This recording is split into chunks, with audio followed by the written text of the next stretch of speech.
I'll sing a bhajan. You all have to sing loudly.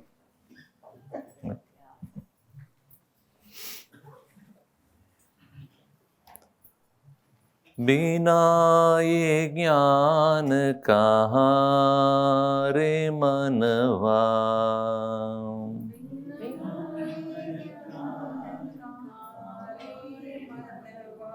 बिना ये ज्ञान कहाँ रे मनवा,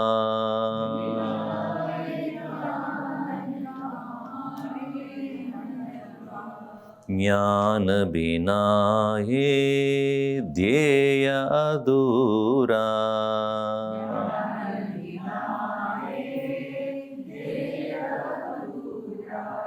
ज्ञान बिना ये ध्येय अधूरा,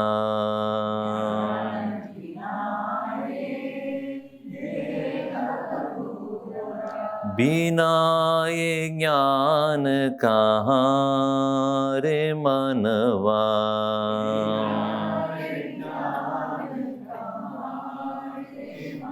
गुरु बिना ये ज्ञान कहाँ रे मन, गुरु बिना कहाँ रे मनवा, ज्ञान बिना ये ध्येय अधूरा,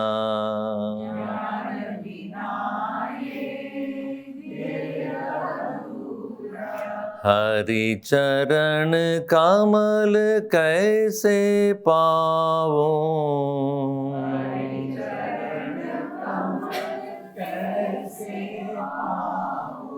हरि चरण कमल कैसे पाऊं,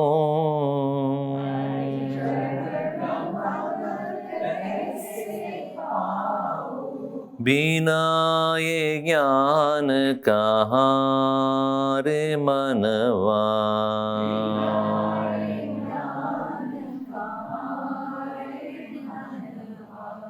काम क्रोध मद लोभ मोह मिल,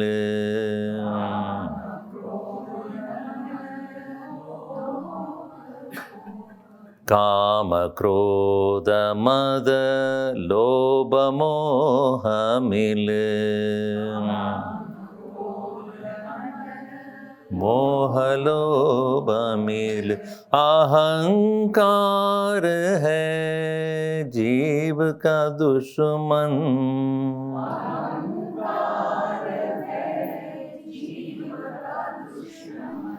काम क्रोध मद लोभ मोह मिल, काम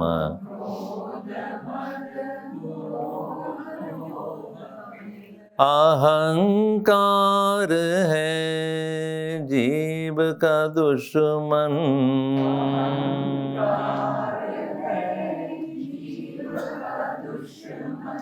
कैसे पाऊं उस भगवान को,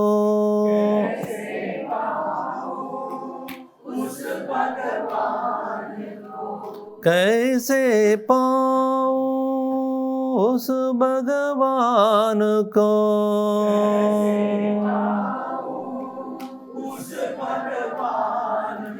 गुरु कृपा के बिना रे मनवा,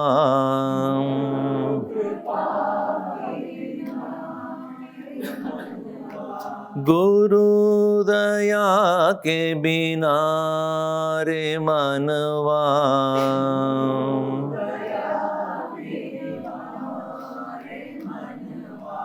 हरि चरण कमल कैसे पाऊं,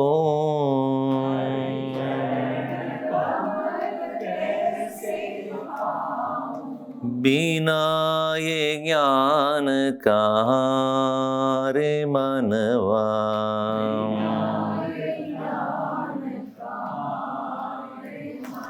गुरु बिना ये ज्ञान कहाँ रे मन, गुरु बिना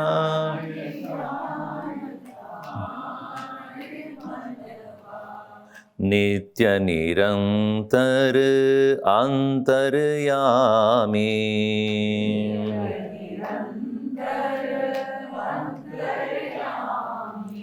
नित्य निरंतर अंतर्यामी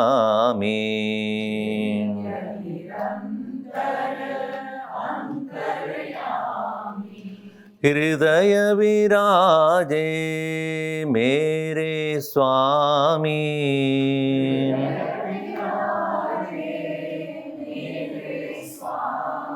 नित्य निरंतर अंतर्यामी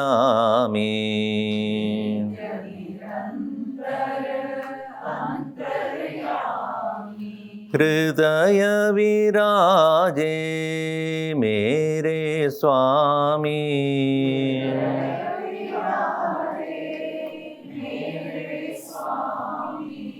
कैसे पाऊं उस भगवान को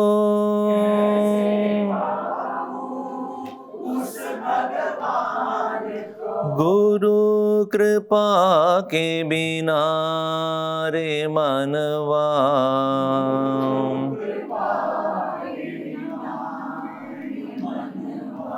गुरु दया के बिना रे मनवा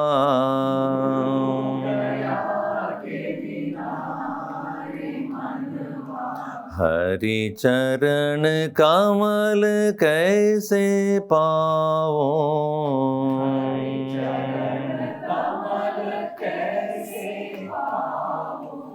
बिना ये ज्ञान का रे मनवा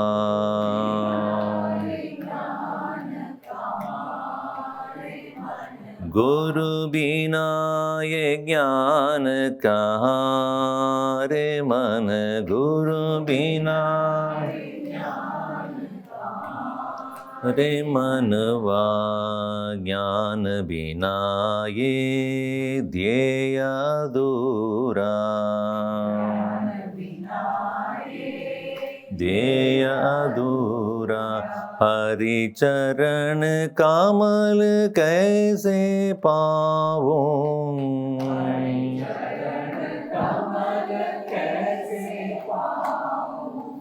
गुण बिना ये ज्ञान कहाँ रे मनवा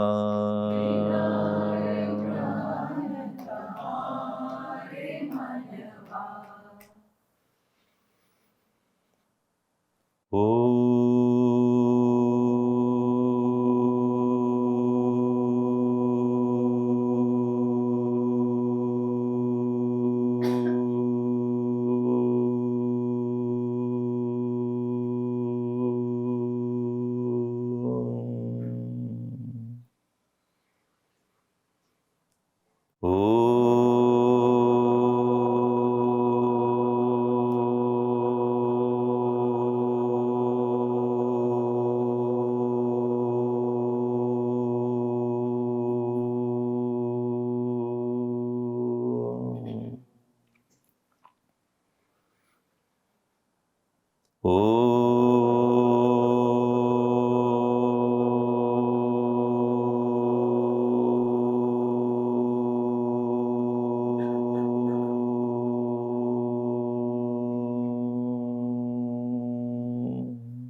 ॐ सहना भवतु सहनौ भुनक्तु सह वीर्यं करवावहै तेजस्विनावधीतमस्तु मा विद्विषावहै ॐ शान्ति शान्ति शान्तिः समस्तजनकल्याणे निरतं करुणामयं नमामि चिन्मयं देवं सद्गुरुं ब्रह्मविद्वरम् अञ्जनानन्दनं वीरं जानकी शोकनाशनं कपीशम् अक्षहन्तारं वन्दे लङ्काभयङ्करं मनोजवं मारुततुल्यवेगं जितेन्द्रियं बुद्धिमतां वरिष्ठं वादात्मजं वानरयूतमुख्यं श्रीरामदूतं शिरसा नमामि। यत्र यत्र रघुनाथकीर्तनं तत्र तत्र कृतमस्तकाञ्जलिं बाष्पवारी परिपूर्णलोचनं मारुतिं नमत राक्षसान्तकम्।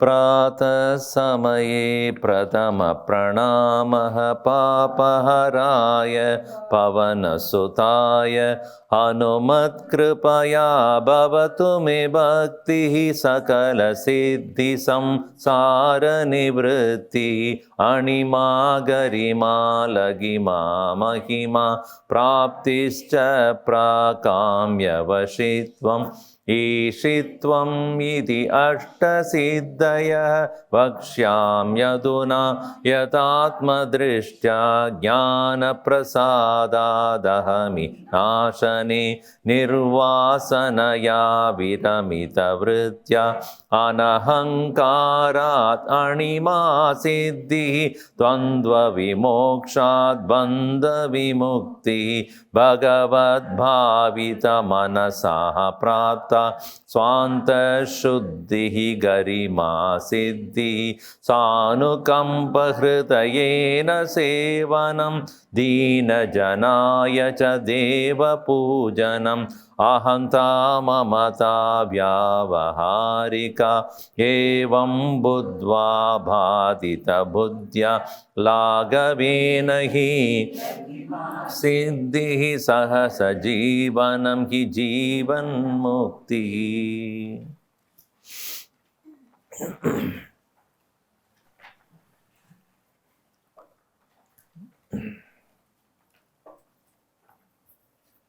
We saw yesterday, towards the end, Trividaha Sattaha, Vyavaharika Satta, Pradibhasika, and Paramarthika. Absolute reality, transactional reality, and perceptual reality. This Vyavaharika Buddhi or Vyavaharika Drishti or Satta is what we usually are in, transactional reality. In the transactional reality, Pratyaksha Pramana is prominent. Whatever I see is whatever you see, and therefore we can transact with a common ground. If I say, it is now 7:50 p.m. So you also look at your, yes, it is right. So it's a Pratyaksha Pramana. You cannot say it is 10:50 now. Then you must be in Toronto. So you are now here. When you are here, in this present reality, whatever we transact are all common. And therefore, there is a possibility of transacting without any problem. But why the problem in Vyavaharika Satta, or why the problem in transactional world, is because of perceptual reality also comes to influence it. Especially at a household, the wife will say something and husband would not agree to it, because her perception is different from his perception. Though they are looking at the same thing. I love my child. I also love my child. I want him to do that. No, he should do this. Because in my perception, this is the right thing. And your perception, that is the right thing. The most of the clashes, opinions happen because of perceptual reality. As I said yesterday, fire is hot. It's not I have a different opinion about it. Do I have a different opinion? I think as far as I am concerned, it's cold. ऐसा नहीं है. So in the relative reality also, Certain things we don't doubt. Nobody has a doubt, nobody has a difference of opinion about it. But in many other situations where we have our own way of looking at things, and that is where we have problem. What is I think as right, you think it is wrong, or you think it is right. That's what all the political situation also.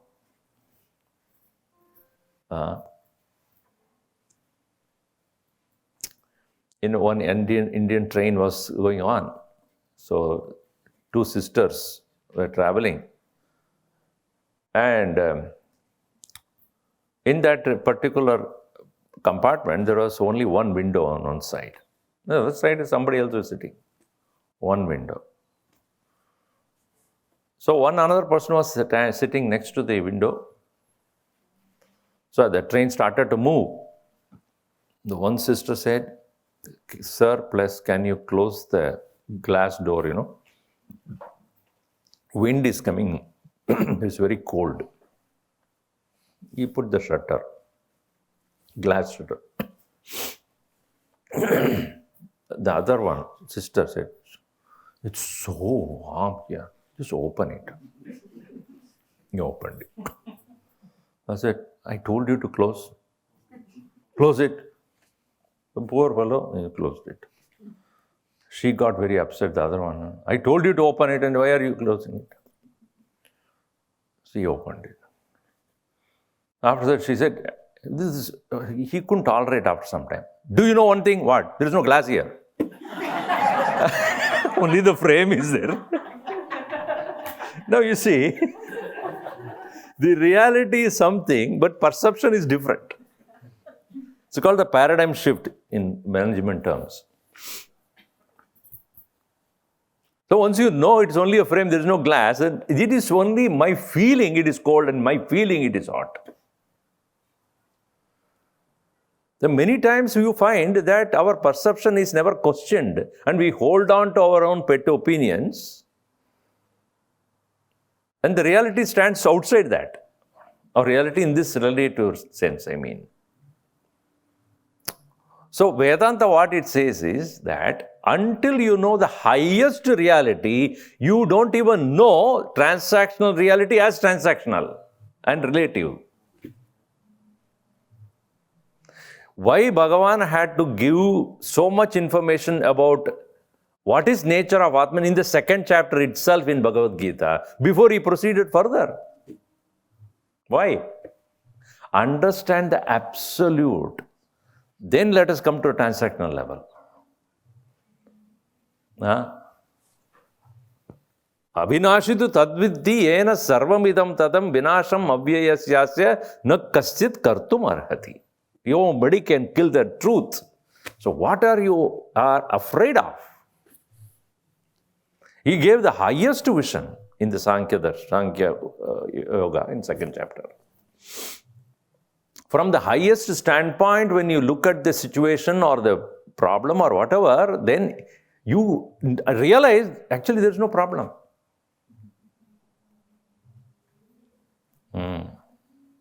He did not solve the problem of Arjun, he dissolved it.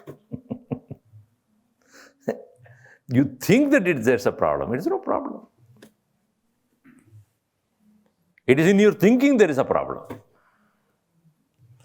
Because he did not do anything to solve the situation by doing any action.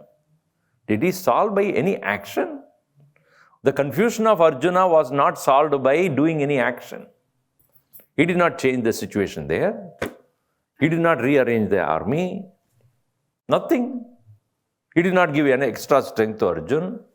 He did not add more elements to the army. Nothing. He just spoke. What? Look at it from the highest standpoint. You see, in our life, therefore, whenever we meet any challenge, any problem, first we have to go look from the highest standpoint. And from that standpoint, when you look at it, you will realize that this is only temporary. Very, very evanescent, transient one. As Gurudev would say, even this will pass away. No situation is ever permanent. Therefore, ahamta mamata vyavaharika iti jnatva evam buddhva. Having understood everything is because of these two things, aham, mama. I and mine. This is what is creating all problems in the transactional world. I hold on to my pet ideas, or I want to prove myself better than others. This ahankar and mamakar. These two cars are there. Ahankar and mamakar. In these two cars are renounced. That is what is making this transactional world as so real. See, if I give you a simple example, if somebody is lying down and dreaming, and in the dream that person is going through some torturous, some experience, and he's crying, let us say, and you are standing next to his bed and looking at him. He's crying. So, and what will you do if you are a friend of that person? You will wake him up. Wake up. Why are you crying? And when you wake up to realize that that is not actually happening, will he not thank you? But most of us, what we do, don't disturb me, I want to go through this. Right? Because we start enjoying it. Samsara swapna tulyohi ragadveshadi sankulaha. Bhagavan Shankaracharya says it is only a swapna. Swakale satyavat bhati. When it is happening, it looks so real. Prabodhe sati. When you wake up, asat bhaved. It has no reality at all. Once the Janaka Maharaj asked Ashtavakra, his own guru, I have a question. Ashtavakra said, what is your question? He said, yesterday night, I dreamt myself as a butterfly. And I was roaming around everywhere, enjoying all the flowers. And then I woke up to see myself as a king. Okay, so my question is that butterfly, is that me, the king, dreamt myself as a butterfly in the dream, or it is the butterfly now dreaming as a king? Which is the truth? Is it me, the king, who dreamt myself as a butterfly in my dream, or it is a butterfly, now it is dreaming as a king? Ashtavakra smiled. He said, neither. Neither you are butterfly nor a king. Both are equally false. From the standpoint of dream, waking state is false. Because it is not true at that point, right? When you're dreaming, the waking world or problems of waking world is not there. From the waker standpoint where you are right now, your dream that you had today morning or whatever, has no reality. Which is real then? Relative. Swakale. At the time when you are experiencing satyavat, as though it is real. Prabodhe, when you wake up, asat. And in both the situation, in whether you are in the state of dream or waking, what holds it to be true is aham and mama. For example, as I gave, if you are going through a torturous experience in the dream and somebody wakes you up, you will be thankful to that person. If you are eating the 14th Rasagulla in the dream and somebody wakes you up, you will be very upset. Oh, why did you wake me up? It was enjoying the 14th Rasagulla. I'm a sugar patient, but yet I can eat. In my dream, nobody can stop me.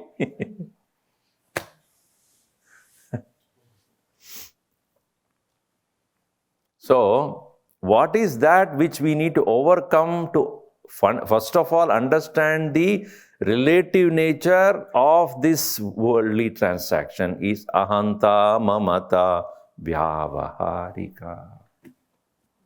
Vyavahara bhumau.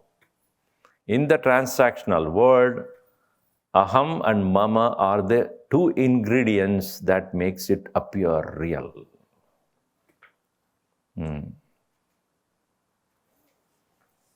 See, as I said, in the transactional world, whatever you consider as important is because you have some connection to it.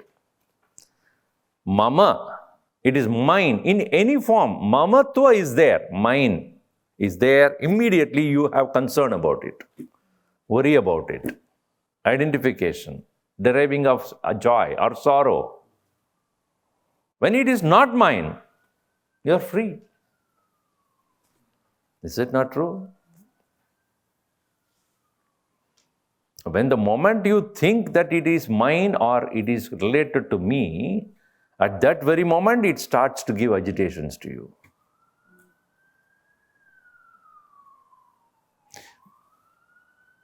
Yeah, you hearing that, right? So do you know that in one of your house is getting burned? Then immediately you walk up and immediately, oh my God! Somebody is eating something. What am I got to do with that? Or you are reading a newspaper. In Ukraine, some people are getting killed. You read it as a news, it's okay. But if your son is working there, every news on Ukraine will be immediately, you will get a detail which area it is happening. It is my son is living in this area. Is anybody put a bomb there? Mamata, ahanta. Sri Ramana Maharshi gave a beautiful story. He said, once there were two young boys were there. They joined the army. And they were in the warfield. And A and B, let us say, A and B, two boys. And the parents were also friends, neighbors. And A died in the war. And obviously the army people they are supposed to send the telegram, during those times, telegram to the family. By mistake, they send it to the B's family. Okay? And when they received the news, obviously they started to cry and lament and all that. The A family of the A, they went and consoled them. No, it happens, what to do? They are already in the battlefield, it all happens, so what to do? Secretly they were, at least my son is not. And then, anyway, a few days passed by, they were waiting for the body. So who died actually? A. And A's family is totally, they were so sorrow-stricken. And B's family was giving them the consolation. But no, B was told to be dead, so A was giving consolation. After some day, B brought the body and came. When the boy B came with the body, the whole things changed, right? Now they realized one who was crying stopped crying. Those who were not crying stopped crying. So now tell me, that crying or the sorrow is caused by what? Reality or perceptual reality? What they have heard is what has made them cry and become sorrow-stricken, not actually what happened. See, in our life, what happens is that when we have pollution in our thinking and perception, it causes a lot of trouble. We are not in touch with what actually is. That is why in Vedanta we say that Yathartha Darshanam. What is Vedanta Darshanam? Yathartha Darshanam. What it is, you should know it. Not what you think it is. When you start understanding the reality according to your own version of it, you will eventually suffer. So the knowledge must be passed on by the teacher without any pollution in that knowledge, as easy as to speak about it, uncompromisingly, whether you like it or not. That's why it is sometimes very bitter. So those who come to satsang will go with a bitter truth. At the end of it, we'll give some sweet prasad. So please take it, because all the time you heard something very bitter. When Vedanta says you are not the body, if anybody comes for the first time to the Vedanta, they say, "Ye kya keh rahe hai? I'm not the body? What do you mean?" Because they cannot comprehend the idea that how so long, from the day I was born till today, I have been thinking about something that is shaken up. You are not your mind. When it is said that you are not the mind, that person says, never mind. Yeah, you are never the mind. Understand that. But when we have all the time thought, I am the body, I am the mind, my emotion, my feelings, I am. So this I has been concretized, as condensed as my thought, my body, my feelings. And that is shaken up. So the truth is that which shakes your misunderstanding completely. And if you are ready for it, then alone. That's why he says, Bhadita buddhya. Bhadita means falsified. Whatever you have been thinking, it's all false. Whatever you have thought about yourself, about the world, about everything around you. So one may think that this is all, too much, Swamiji. Now, see, for a long time, people thought that sun rises and sun sets. Surya Udaya, Surya Astamanam. But later on, as the science progressed to prove to you, sun doesn't go anywhere. It is an earth that is rotating. Though, from our perception, what is it? Do you think that earth is tilting? Now? Is it tilting now? No. From perceptual reality, sun is rising and sun is settling down. But actually is what? Factually, what is it? Even though it is not our immediate experience, but we have taken science, whatever it has said as real, what is it then? That even though perceptually I find the sun is rising and sun is settling down, but the reality is sun is not moving. Earth is moving. Opposite to what I thought, or what even now experiencing. Do you think the earth is moving right now? So why you have accepted that science? Why did you do that? Have you seen it? No. In the same way, science of Vedanta says, even though you are feeling you are the body, you are the mind, you are the intellect, it is not.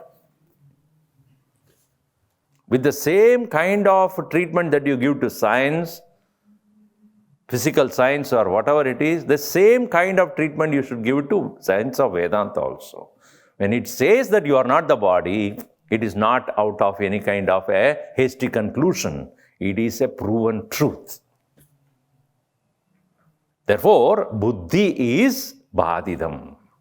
Whatever you see is not actually real.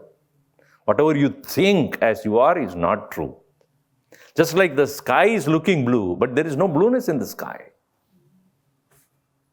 It is only in the eyes. But this is what science proves it. Don't you take it correct as real? In the same way, Vedanta, when it says, Mano buddhya hankara chittani nam, na cha shrotra jihve, na cha grana netre, na cha vyoma bhuvirna tejo na vayuhu, chidananda rupa shivoham shivoham. Manaha buddhya hankara chitta naham. I am not this. Since we have lived with this notion of ourselves as all these things, it is very hard to break that shell. That breaking, that is called actual sadhana. That for only resort for that jnanat evat kaivalyam nahi jnanena sadrisham pavitram iha vidyate. Nothing other than that knowledge can be purifying this. Most great purifier is this knowledge, for it proves you what you are really. What is that? Buddhi to be bhaditam. Ahanta mamata vyavaharika evam buddhva bhatita buddhya. And then the result of this is laghima siddhi. What is that? Laghavam.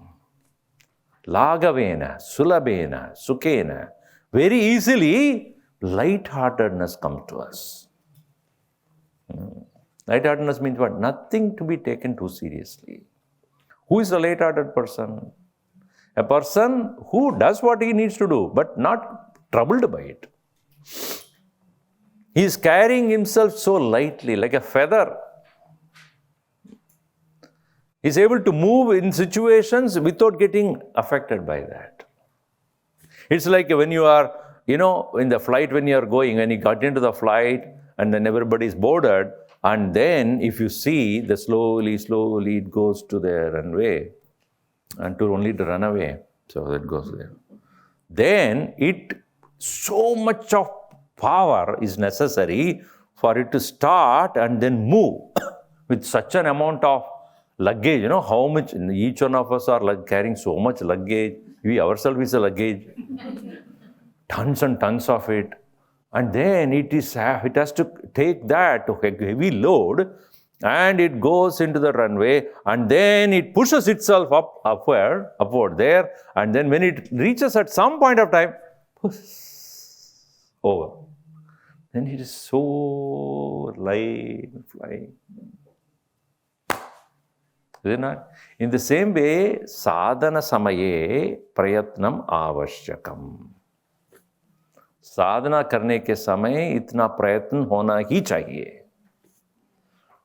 In the beginning stages, one does not find it easy because he is going against himself, against one's own preconceived notions, against, in fact, the world and worldly notions also. Because you are not thinking the way the world thinks. When I joined Sandipani, all my uncles came and asked, what happened? Who is that girl? I said, what girl? Who made you like this?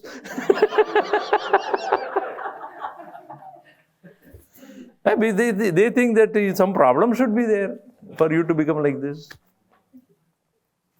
So in the beginning stages, there is definitely a struggle because you are going against yourself. I remember distinctly when I joined, and I was very busy because being secretary of Chinmaya Mission Bangalore and many other responsibilities, including the professional other things that. Then when you reach there, the ashram, I was the first one to reach there. The other students have not yet come. I got utterly bored. First few days I do not know what, because I had been so busy until I reached Bombay. And then I said, what am I doing here? Doing nothing. What to do now? Because classes have not started. Even as the classes started, we went on to listen, but no physical activity to be done, which we were very busy with. A little struggle was there because mind was saying, what are you doing? You're so unproductive. Only to later on realize that there is so much effort necessary to fight against what one has already been thinking for so long. That effort is in the mind, not physical. That is called sadhana, right? In Sandipani sadhana, I always tell them, in Sandipani, sadhana, laya hona nahi chahiye. Sadhana, laya. Laya means gone. Sadhana, alaya hona chahiye. Alaya means abode. One should engage in sadhana in that place that's called sadhana alaya. So, mind needs to put a lot of effort to go against its own preconceived notions and conclusions with the light of new knowledge, and the result of that is naturally light, very light-hearted, simple. That's what Gurudev would say. The life of a spiritual life is simple living and high thinking. Not simply living and highly thinking. No, simple living. Reduce your need, bare minimum. Don't expect too much from the people around you. Made your needs very, very limited. Take minimum from the world. Then you will find your life is so easy to handle. When you have too many things and complexities about people, about your opinion, about your misunderstanding, about your notions, hard. So, laghima siddhi lagavena. That's why Bhagavan in Gita says in chapter 9, beginning itself, Rajavidya rajaguhyam pavitram idamuttamam pratyakshaavagamam dharmyam susukham kartum avyayam. Very easy.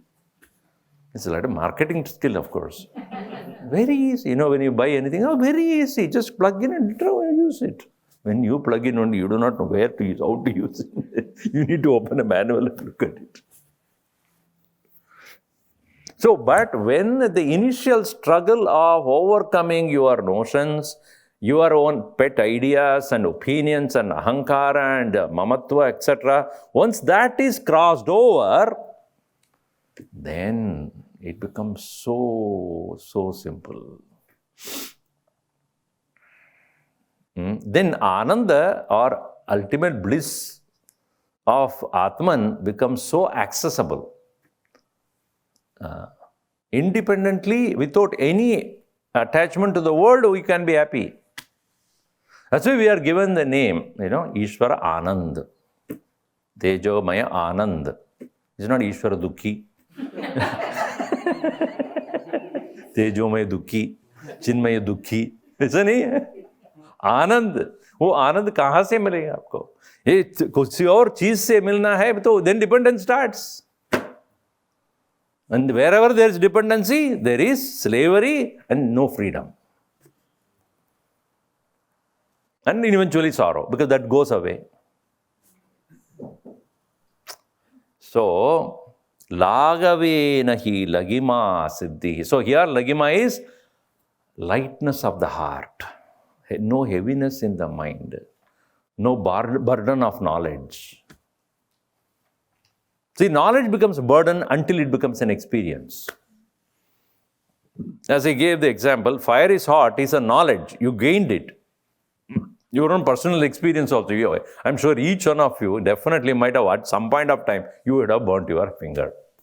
Is there anybody who has never burnt their finger?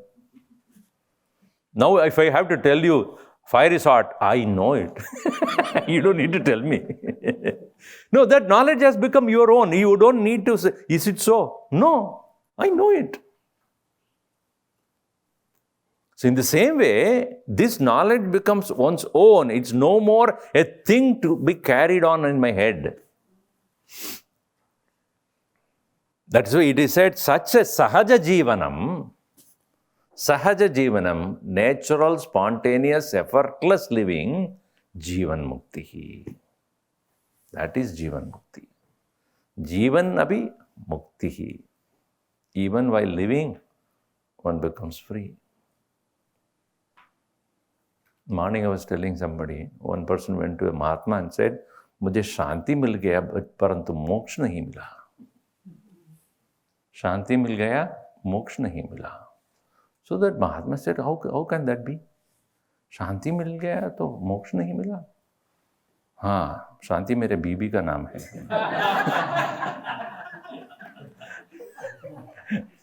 Anyway, so here Jivan Mukti, meaning Jivan api.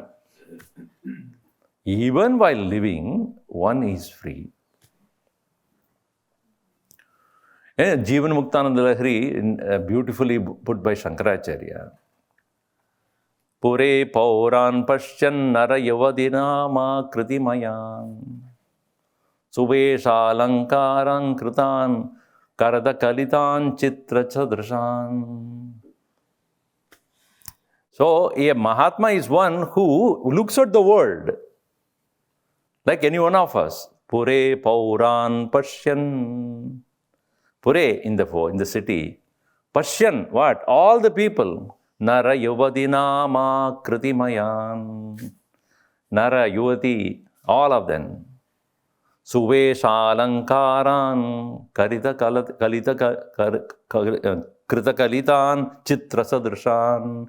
Even as you are seeing people with so many dresses and ornaments and all these beautiful things, he looks at it as chitra sadrishan, like a painting. Meaning what? They are there, but not real.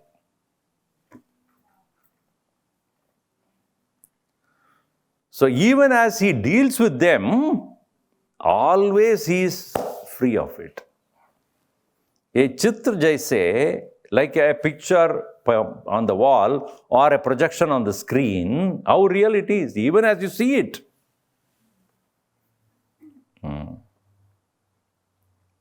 So, such a Jivan Muktaha is able to live in the same world where you and I live, but his perception of everything undergone a dramatic change. As in a Gita would put it this way, that what we consider as a day, for him it is night. What we consider as a night, for him it is a day. Isn't it? So what we see as real, for him it is not there. Or he doesn't consider it as real. And what we think as night, not seen, he clearly sees it. Some people say that he must be like a night watchman, or a owl, or a bat.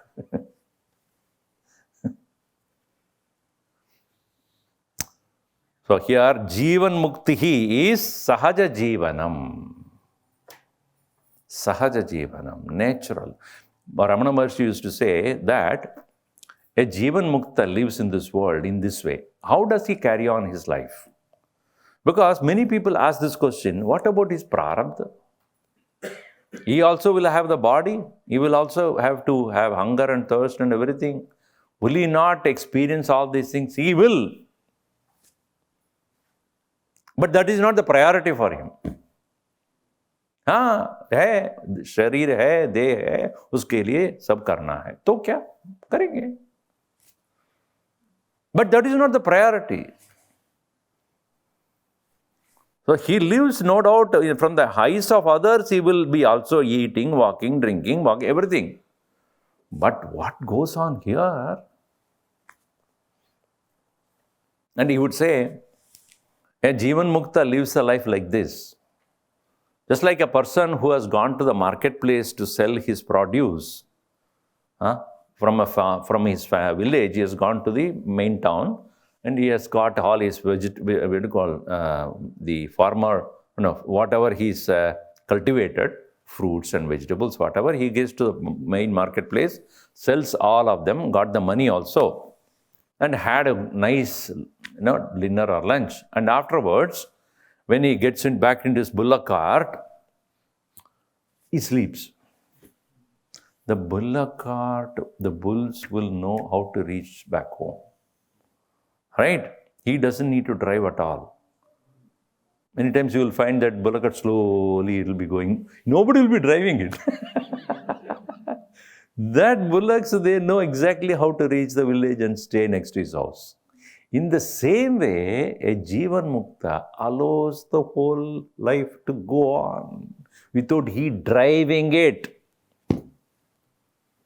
He will not do anything to make anything happen. It just goes. And one may think it's such an unproductive existence. No. He lives as a sample for others. It is not because of you things are happening. It's a collectively things are going on and you are also a part of it. So long as we think that because of me it is happening, that is what is called ahankar and mamata. Vyavaharika satta is to be understood as badita. It's only a false notion. Now, if I ask you this question, how many of you had your dinner? Raise your hand. Okay. What are you trying to do now to digest that food? Tell me. Swamiji, I come to the satsang, sit there and do a lot of work to digest this food. करते हैं कुछ? What are you doing? हो रहा है या नहीं? Is this happening or not? Are you digesting food or you are not digesting? Digestion happens or not? You are not doing anything. क्यों? Thank God you are not doing anything. Because you think if you are doing it, then there will be a problem. Today I have to digest very fast. Not your choice. Today I have to digest very slow. Not your choice. It's not happening. So many of the things in our own body is happening. What are you doing? Are you breathing? Yes, no. Blood circulation, is it happening or are you doing? Are you growing old? By your choice? Choicelessly I am getting old, Swamiji. Many things, if you look at it, what are you doing, you tell me? Even in this body. What are you doing? Your only thing is take as much as you want, you put it inside. That's all you do. Afterwards, everything is to Bhagavan only. It's going on. Why do you think you own? How and what way you can own that? As though you are doing it. In the same way, in this entire world, things happen, but you should not think that it is because of me. That is Jivan Mukti Lakshana.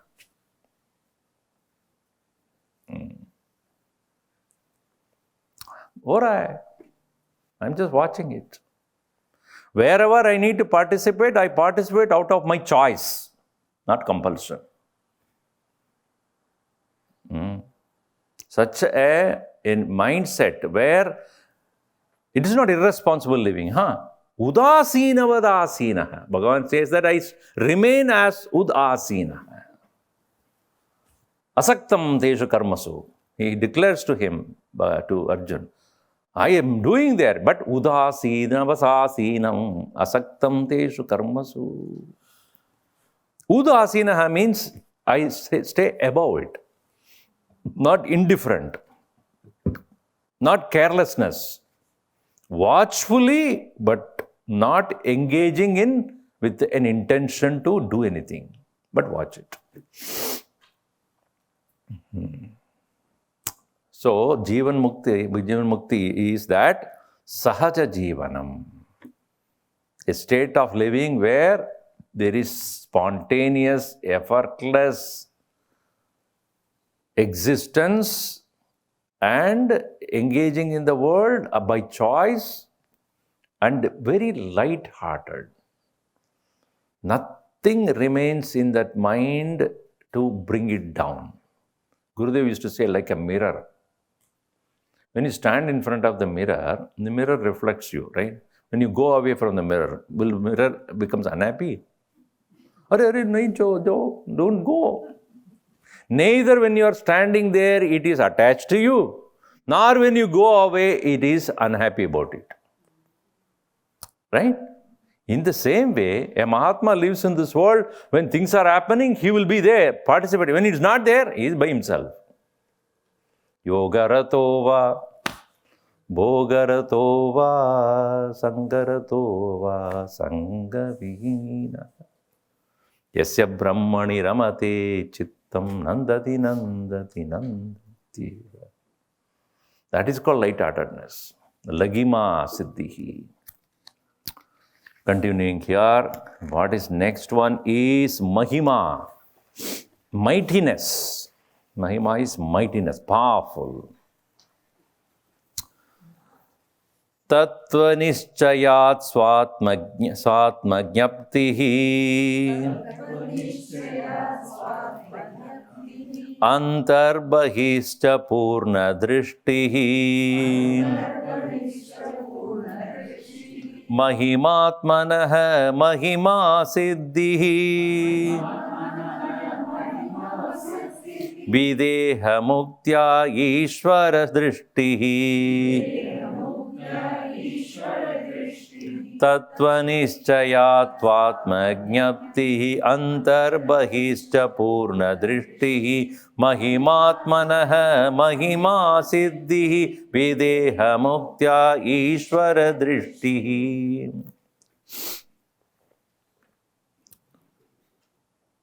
Now you see, Vedanta, one thing very importantly he does is, it is not only you have to realize your own self, but you know how to realize that everything is yourself only.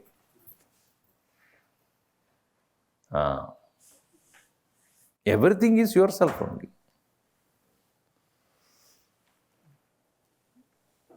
See, on the other day, there was a lecture which was, I was requested to give on one and the many in Advaita. One and the many. If there is only one, where is the many from?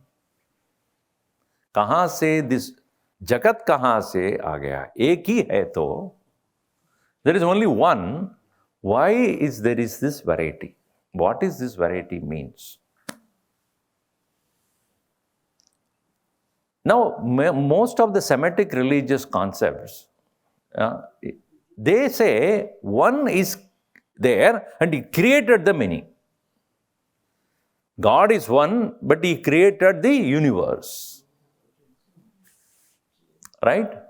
This is called Srishtivada. The argument about creation.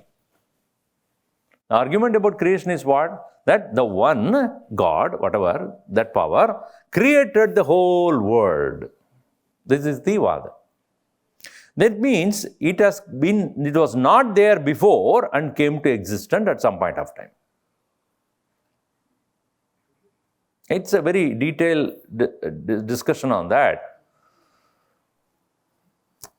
In Dakshinamurti sloka, second verse, the Bhagavan Shankaracharya writes about this, and his disciple Sureshwaracharya had written his own explanation on that. That is known as Ullasa, Manasa Ullasa. So I was covering that subject matter. In that second verse of Dakshinamurti Stotram, what is the nature of this creation? That is explained. And in Sureshwaracharya, he gives a lot of explanation about how to understand this statement. It's a very elaborate discussion on this point. What is the point? Shankaracharya says, Bijasya antariva ankuraha, Bijasya antariva ankuro jagadidam, Prag nirvikalpam punaha, Maya kalpida deshakala kalana vaichitra chitri kritam, Maya viva bijrumbayatyabimaha yogi vayasvechaya, Tasmai Sri Guru Murtaye Namayidam Sri Dakshinamurtaye. This world was like the seed that contains the sprout. Bijasya antaha iva ankuraha. The world is like that of an ankura, a sprout, which was potentially present in the seed. So when you look at the seed, you won't see the sprout. But after some time, when you put it in the ground, slowly that fellow comes out, the sprout. So where was it? Where did it come from? Bijasya anta. It is already hidden in the bija, in the seed. Then ankura comes out. Right? In the same way, this world was unmanifest before, become manifest. Bijasyantari vankuro jagadidam prag nirvikalpam. Before it was unmanifest, punaha again. What makes it become manifest? Maya kalpita desha kala kalana. By the power of Maya, which has created the imaginary time and space, I made it manifest. In a casual way, Shankaracharya says, the world is nothing but the dimensions of time and space. Finished. Afterwards, the scientists have to sit and think, what is this? Time and space. Later on, so many theories have come about time and space. Now, in that very context, what he says is that the creation is nothing but unmanifest becomes manifest. What is unseen before becomes seen. What is unknown becomes known. Not that absence becomes presence. Please. It is not absent before. It is absent for your perception, but not it was not there. See, when you wake up in the morning, even though you seem to be absent from the standpoint of the world, and when you wake up and come, then only people will see you. Until then, they don't see you because you are not available to them. But you are not absent to yourself. You are present. Otherwise, how would you come? A thing which did not exist cannot come to existence on its own. From nothing, something cannot come. Can you? Kuch nahi tha. Or suddenly there's something. From where? It was not seen, now seen. Not manifest, now manifest. Which means what? It is not creation. It is not creation. It is manifestation. The difference must be known clearly. So the one manifests as many. The one Brahman alone is manifesting as many.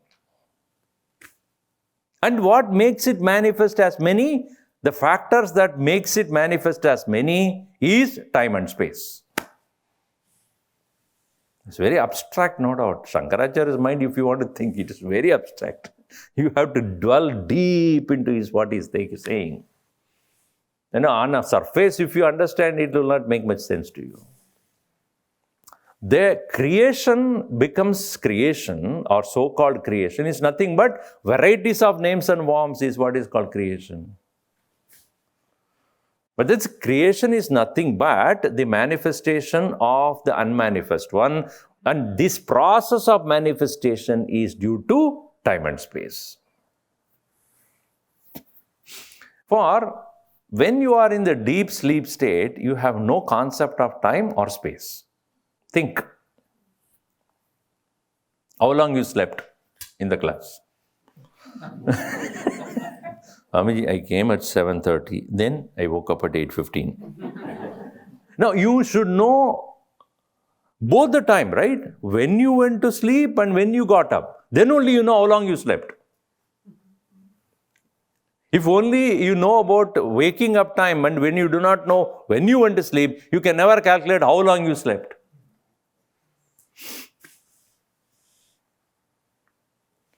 So when especially when you are jet lagged after a long flight and then you do not even know how long you slept. You have to look at the watch. Oh my, 8 hours, 9 hours I slept. So time is one factor that determines creation, another is space. See, from here, from this point of where I'm sitting, to the end of the hall, there is space. Is it not true? Now, let us say I remove that wall, then what happens? The space extends. Does it? It is not extending, but it appears to be extending. To where? To the tree. Remove the tree. It further extends. So the appearance of the world is nothing but division of time. Think. That's why in the 12th chapter, 11th chapter, when Bhagavan started to show his Vishwarupa, he says, now Arjuna, look at me. I will show what happened, what is happening, what will happen in the same time.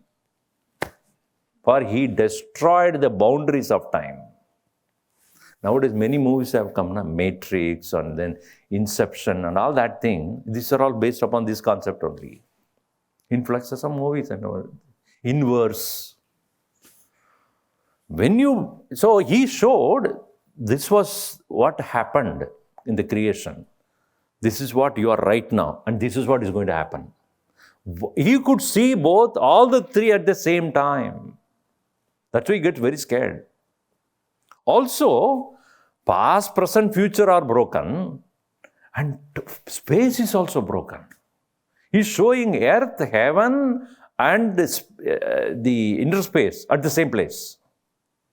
Gurudev writes in his commentary so beautifully, where it is like, when you look at the atlas, right, it's flat.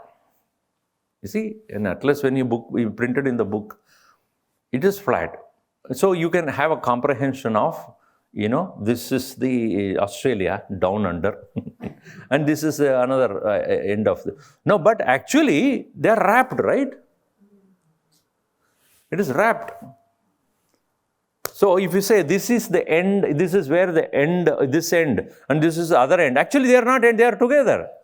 You understand that? The left and the right, are they left and the right? If you touch the left and go further, it is a right. Rightmost corner you have touched already. It's again, you come back to here. So when the space division also is broken, that is called Vishwarupa. So how this Vishwam, the world, is created to appear as, no, not created, come to manifest itself is because of the divisions of time and space, and that is created by Maya. Maya kalpita desha kala kalana vaichitra chitri kritam. Now, in this topic, what we should understand is, this creation is not independently happening. Like the example is, if you take a mud pot, I always keep a mud pot next to me. You take a mud pot, mud is the cause of the pot, so to say, because pot cannot be without the mud. So what we say is, the pot is possible because of the matter cause called mud. Upadana karana it's called. Upadana means material cause. The material cause of the pot is mud. But mud did not become pot without the intervention of somebody who knows how to make the mud into pot. This is called efficient cause. Efficient cause means one who knows how to make the mud to become a pot. That needs intelligence or knowledge. Without the knowledge, mud does not become by itself pot. So, upadana karana for the world is, or the mud is, pot is mud. And then the nimitta karana means efficient cause, is, according to many of the religions, nimitta karan alone is God. Nimitta karan means efficient cause. So if you take Christianity, Islam or Judaism, they say God created the world. Because God created the world. But where is the material cause for the God to create the world? Kahan tha? Where is it? If you say it is already there, who created that? If you say, in the case of the example of mud becoming a pot, mud was already there. Only the pot maker, he came and used the clay, put it on a rotating wheel and then put it together and made a pot out of it, out of his knowledge, and made a pot and gave it to you. Now, he created from the existing material cause. Now you have to ask this question. If God created the world, who created the matter for him? Doesn't matter. No, what do you mean it doesn't matter? If you are going logically, then you have to explain that what is the matter there. So the discussion goes elaborately. I'm not going to that point. The only thing Vedanta puts there in that particular context is, if you say the material was already there, you have to explain who created the material there. Vedanta comes to the point that the material cause of the world is also God only. In fact, He is the material cause. He is the material. If He is the material, He Himself is the material, He Himself is the matter, how can the matter appear as this lively presence? See, you and I are not only matter, but consciousness also. Whereas this one is matter. This body is matter. But I, the consciousness, is not just a matter. I am awareful presence. So, therefore, you have to understand, God Himself is the matter as well as the creator of the matter. God Himself is the world as well as the creator of the world. The material as well as the efficiency. How can it be? He can be one or the other. He cannot be matter and non-matter at the same time. So the point is, He is not matter, He is appearing as matter.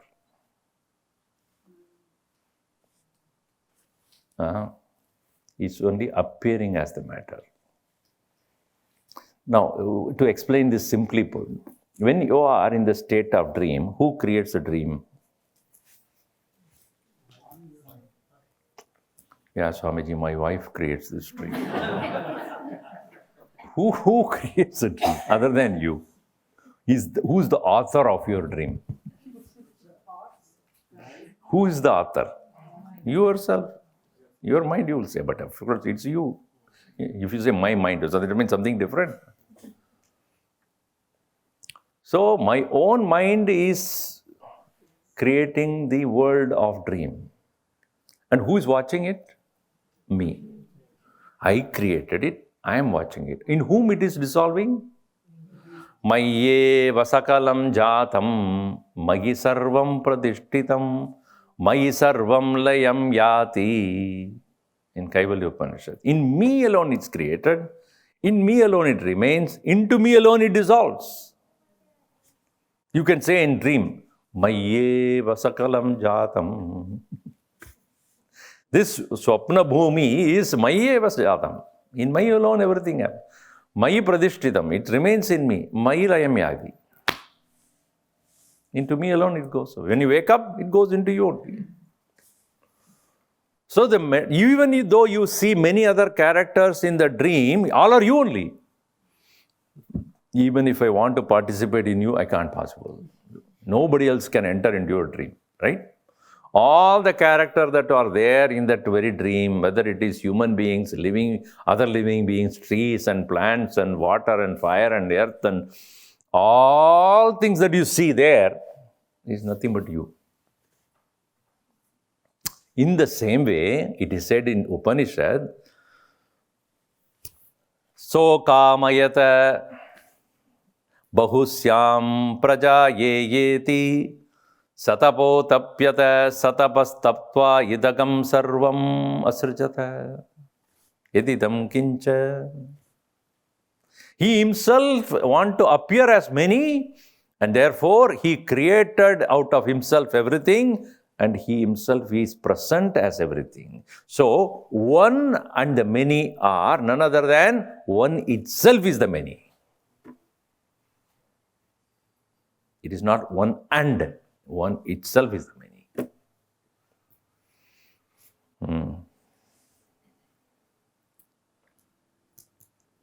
Now, if we take the case of the pot, tell me, are there two things called pot and the mud? I have a mud pot. Oh, we have two things, mud and the pot. No, it would tell me only one thing you have to say. Is it a pot or a mud? It's not pot then. Not a pot. So, mud itself is the pot. So, any part of the pot you touch, it's mud only. So, there are no two things. Even though you refer it as what pot? Is it a mud? Of course it is mud. Which is one? In the same way, Ishwaraha Jagat. It's not two things. Ishwara itself is appearing as Jagat. But when we start seeing only Jagat, we forget about Ishwara. Because of the variety is what is captured by the senses, right? Eyes and ears, nose, tongues, etc. cannot see the one. It can only see variety. Upanishad clearly says, the sense organs only can see differences. It cannot see oneness. Therefore, when we go by the what is being presented by the senses, we cannot see the one. So, Jagat and Ishwaraha are appearing to be distinct from each other, and that is why Semitic religious concept is what? Ishwaraha created the Jagat, whereas Vedanta said Ishwaraha itself is a Jagat. That is why the Advaita. If you say Jagat is different from Ishwara, then Ishwara is said to be conditioned by the Jagat. As though somebody created it. Somebody is, other than that, somebody created the matter and told God, now you create the world. So then one who created the matter for Ishwara is greater than him. Because without the matter, which is already created, God cannot be God. Can he be? So, Jagat itself is Ishwara. That is Jagadishwara. So, here you see, this is Tattva Nischaya. It is clear understanding of Tattvam, that is essence. Tattva Nischayat Swatma Jnaptihi. Swatma Jnapti means wisdom. Swatma Jnapti. Jnapti means Atma Jnanam Purna Jnanam. That's why Jnatamihi Antar Bahischa Purna Drishtihi. Within and without. So one may think, I am consciousness, but the world is matter. World is also nothing but the extension of the same consciousness. Only for the sake of our inner journey to understand the consciousness, we are asked to reject the world as matter, but upon the realization of the oneness, the Mahatma, the sannyasi would not reject the world. Why? That is Ishvara. Why all the Mahatmas become devotees? Tell me. They don't hate the world. They don't shun the world. They embrace the world as God. They don't hate anyone. Why? Everything is Bhagavan only.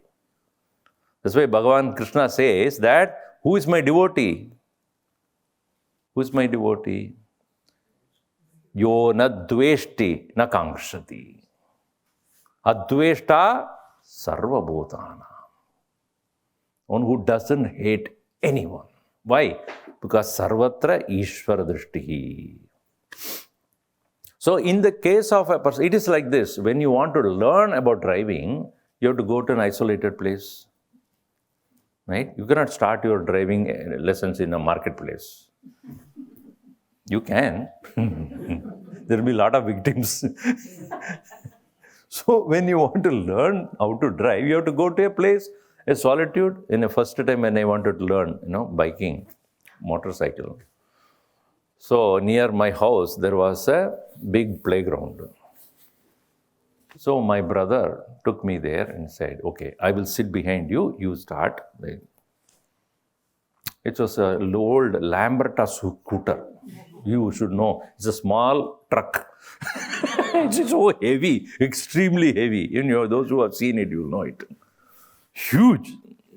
So it was like, anyway, I started it. And then first few days, he was sitting with me. Then slowly, he also wanted to make sure that I learned without he being a guide there. So one day, early morning, we both went there and I started the thing, put the gear, and then started to drive, and I was talking to him. So, should I put the second gear now, third gear now? And slowly, his voice faded away because he jumped out of it. Because wanting me to drive myself. When I realized he's not there, I lost balance. And there was, in the huge ground it was, there was one lonely milkman was going in a bicycle. My scooter somehow got attracted to him, went right there, hit him. He fell. Of course, his milk, he was finished, so there was no spilling of the milk. He fell down. I also fell down with that. He got up and asked, how on earth, in this huge playground, you are capable of targeting me and hit me there? So poor one fellow was going. So obviously, when you are trying to learn, you have to find yourself isolated, right? And that's why in Gita he says, Vivikta deva desha sevitvam aradihi jana samstati. Bhagavan Krishna says, go to a solitude and practice this. What? Leaving aside the world as unreal, leaving aside the world as you are not interested in that, leaving aside the world of all, and you go deep to find out who you are. Only to realize, to come back, antar bahischa purna drishtihi. Inside and outside, it is only one. That drishti, purna drishti will happen only when you understand the nature of the self, not only within, but in everything. Thereafter, that person does not leave the world as, he will not reject the world. He will reject the name and form, but hold on to Satchidananda Swarupa. Because it is said in the Dhritarashtra Viveka very clearly, there are 5 aspects in the world. 5. Asti bhadi priyam rupam namacha iti amsha panchakam aditrayam brahma rupam jagat rupam tato dvayam. Asti, it is. Bhati, it is aware or it shines. Priyam, it is full of joy. Asti bhadi priyam. Then rupam, form. Nama cha iti, name. In this way, amsha panchakam, 5 aspects. Aditrayam, first 3. Asti bhadi priyam, sat chit ananda. Brahma rupam, jagat rupam, tato dvayam. The nama and rupa is the jagat. If the nama and rupa is removed, jagat becomes Ishvara. Think.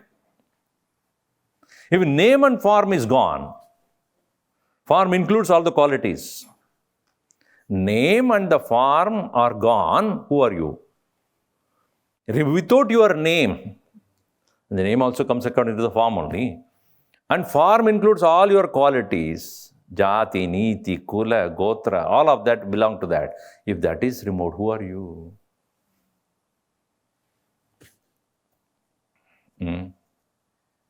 Does one skeleton look like different from another skeleton? If 3 skeletons are kept, grandfather, father, son, will you even identify which one is what? A father skeleton hai, a mother skeleton hai. It's the same. Without any of this, Gurudev calls it, it's a package of flesh, package of filth, very beautifully covered, is you. If a nama and rupa is gone, who are you? Astivadi priyam. So, a Mahatma, one who has realized this, will look at the world as what? Ishvara's presence only. That's why it is said, Tattva nischayat swatma jnaptihi antar bahischa purna drishtihi. Inside and outside is none other than He Himself. And that's therefore, what does He see? Atmanaha mahima. The greatness of the self. What is the greatness of the self? The huge Himalayan mountains is also He. A little worm that is moving around unnoticed is also He. Anohaniyan mahato mahiyan atma sajanto nihito guhaya. So everything looks so wonder. That's why ascharyavat pashyati kaschidenam.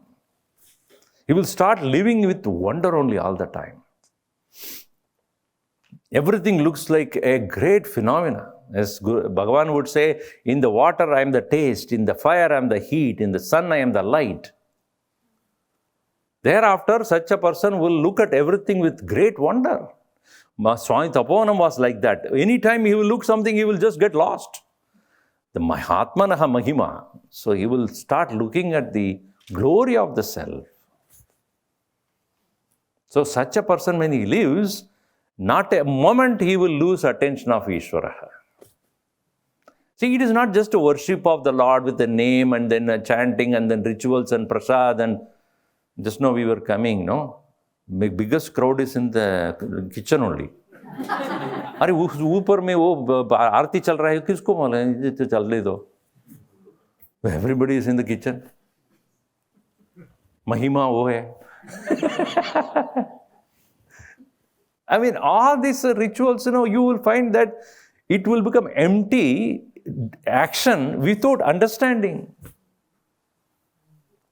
And how long you keep mechanically doing that?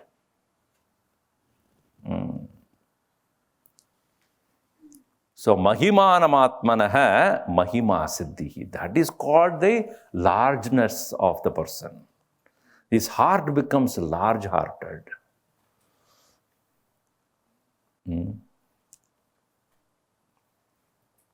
So, large-heartedness means what? Udara hrudaya.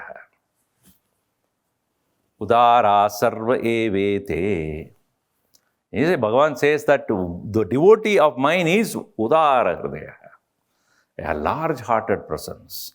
He includes the entire world as me. Thee cannot but see me. Matta paradaram na anyat kinchidasti dharanjaya. Mai sarvamidam protam sutre maniganaiva. Everything is connected to me. You see in the movie like Avatar and all this thing. Avatar. What is that? He sees the connection. So, the concluding part is not, don't see the one in the many, see the many as one. You don't try to see the one in the many. Because there's many is not actually there. Don't see the one in the many, see the many as one. The whole world is actually, there is only one. It appears as many. So, mahimanam atmanaha, mahima atmanaha, mahitma siddhi. And so long as we are living in this physical body, obviously we are conditioned by what is reported to us by the senses. We consider that as real. Videha muktya, when the body is also given up, Ishvara drishtihi. The videha mukti to be understood here as where the body is also given up as my, abode, then only true Ishvara drishti will take place. Not after death, but knowing that what is reported by my senses, etc., are not true. When you realize that, then there is drishti of Ishvara. Jagada ishati yukta sevanam ashtamurti bhrut deva pujanam. Ramana Maharshi says ashtamurti bhrut deva. Ashtamurti in the eightfold form. What are the eightfold form? Bhumihi apaha analaha vayuhu kam mana buddhi ahankar. This eightfold form Ishvara is working. As space, as air, as fire, as water, as earth, as the mind, as the buddhi, as the intellect. As the ahankar. This is called Ashtamurti. So the world is nothing but the Lord working through the eightfold nature. So that is the nature of the reality. Oh, what time you have to stop? 9. It's 9:05. Okay. Time and space. Unless you watch. That's why it's called watch. You know that? You have to watch. Otherwise, you'll have no use then. So, videha muktya ishvara drishti. Om sarve bhavantu sukhinah, sarve santu niramayaha, sarve bhadrani pashyantu, ma kaschid dukkhabhat bhavet. Om shanti shanti shanti. Harihi Om Shri Gurubhyo Namaha. Harihi Om.